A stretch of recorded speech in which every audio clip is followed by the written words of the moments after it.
So today we got to talk about this. We got to talk about this right here. And for me, this is extremely annoying because we've heard this a lot with the Aliyah Boston contract. And this is a podcast that is, there's no point even talking about the people, because it's not just this. This is the clip that has gone semi-viral and it is on a podcast, but you've heard it a lot. And this becomes very different when it's one thing when it's Twitter narratives, it's another when a podcast being owned by a TV network is spouting the narrative. And it is literally complaining that Aliyah Boston's contract is bigger than Angel Wilson's. Newsflash, they're getting paid the exact same amount of money every year for the remainder of their contracts. It is as simple as that. They both signed 20% of the cap. It does not matter. Aliyah got an extra year. They have both signed 20% of the cap, and Aliyah got an extra year. Why? Because Aliyah is 24 years old. Aliyah is 24 years old. And yeah, of course, you're going to sign a young player up long term, especially when you are the Fever. When you are a team that has not won. And let's be real. Free agents are not wanting to come to Indiana. Free agents want to go to Vegas. So you could say, you know what, AJ, if you're okay taking a pay cut, we'll be able to bring in this other player. That doesn't happen with the Fever.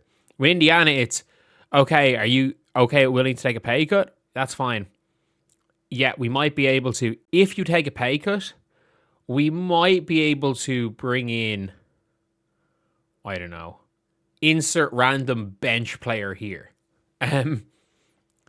Whereas the Aces, a little bit of a pay cut might have brought in, Jewel Lloyd and Kennedy Carter. But yeah, it's one of those things here anyway that we heard on the podcast, basically that nobody should be paid even close to Angel Wilson, and that isn't it bad that another player is making more than Angel Wilson? They're not. They're making the same amount of money. And I hate this narrative, and it's the one thing I've always hated in the WNBA. This narrative that Angel Wilson has to win every single award.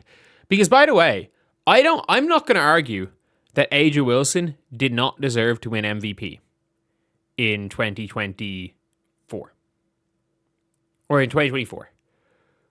But if she won MVP as the fourth seed because she was so great statistically, why did Fee Collier not win MVP in 2025? Like, for me, I was like, it was a really close one. But Angel Wilson, I'm not joking when I say this, it's a 44-game season. Through 28 games, Angel Wilson was ranked 5th in the MVP race. And yes, they had a really good streak, and Fee got injured. But I'm like, Fee shot 50, 40, 90 on the best team in the league. And everyone's like, oh, Aja has to get paid the most because she won a title. Yeah, because Fee got injured. Like, a year ago, we were having conversations with who was the best player, Fee or Aja. And the conversation shifted to, well, Fee's team was much better. Fee's been playing much better. And, like, we have to change that. And yeah, Angel Wilson, you know what? She won a title, won a finals MVP. I'm not going to argue she's not the best player in the world. Let's be completely real. I'm not going to argue that she is not the best player in the world right now. Because at this stage, I don't think Fee's been injured for a while. It is what it is. She's been the best. But like, people are saying, oh yeah, Angel Wilson has to get paid the most. But like, what about the fact that there is a Supermax contract and every single player who signed a core designation is entitled to the same Supermax? It's like saying, oh, LeBron James, isn't it a joke? And it's not saying that like, oh, there should be some sort of a rule that allows Aja to get paid more. By the way, if there's any rule that allows Aja to get paid more, Caitlin Clark is worth twice that, because at the end of the day, the money she brings in is crazy. That being said, you're now seeing people on actual media, ran by networks, complaining about Aliyah Boston getting paid a longer contract than Angel Wilson, not understanding it's the same fucking contract. Like, I actually saw something, and it was like, Elite, or what's it? Audie Crook signs the third highest contract after Angel Wilson and Aliyah Boston to play in college. First of all, she's getting paid the WNBA Supermax to play at Oklahoma State. Aliyah Boss is not making the Supermax this year. The three players making the Supermax are Kelsey Mitchell, A'ja Wilson, and Fee Collier. They're all getting paid to the cent the exact same amount of money. And do you want to know who's going to make the most money this year? Whoever wins the Commissioner's Cup and the title. That is who's going to win the most money this year. If you win the Commissioner's Cup and the title. So we'll see. We'll see who makes the most money, because at the end of the day, if the Liberty win the Commissioner's Cup and the title, the most money very well could be made by Breanna Stewart and Sabrina Ionescu. But it's just an annoying thing. Like, we're actually listening to, we're genuinely having to listen to networks hosting podcasts basically saying that the Supermax should only be an A'ja Wilson. That the Supermax actually should be a prize so that A'ja Wilson can only get paid the most money. And I'm like, why? First of all, A'ja Wilson, again, was she the best player in WNBA last year? Yes. Was she the best player in WNBA the year before? No. Like, everyone's like, oh, but like she averaged this amount of points. Dude, her team nearly got swept in the playoffs by the Liberty. Fee Collier was the most rigged finals. Like, I'm going to call them WNBA champions because we all know it was rigged. Kathy was wearing the New York Liberty. She was wearing a New York Liberty dress. She was wearing a New York dress. Alana Smith volleyball swatted the ball. Clean block on Breanna Stewart.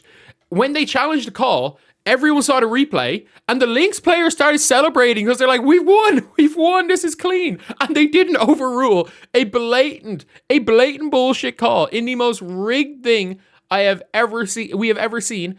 And not only that, Fee Collier averaged the most points in a playoff series, averaged 42 points in a playoff series, and should have been finals MVP. So was she, I mean this, like, was she the best player in the world in 2024? No. Was she the best player in the world in 2025? In the league in 2025? Playoffs and regular season included? Yeah, of course.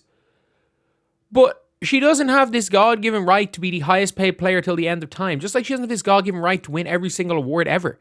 And it's funny where it's like, I remember seeing a post and it was like, oh, what are the most controversial WNBA awards of all time? And all the top comments were every single award A'ja Wilson never won. It was like the 2025 Depoy, which the Aces were like 9th in defense. And the Lynx were first when Fee won it. It was like the Depoy, and it was like 2023 MVP, A'ja should have won. She finished third. It was like 2021 MVP, A'ja should have won. It was literally every single award from the second she won her first MVP in 2020. All the list of what people said were the most controversial awards was every single award that A'ja Wilson didn't win from 2020 to 2025. I'm not joking. The list was every single award she didn't win. And I get it. A'ja Wilson's great. A'ja Wilson's great. She has won 3 championships. She has 4 MVPs.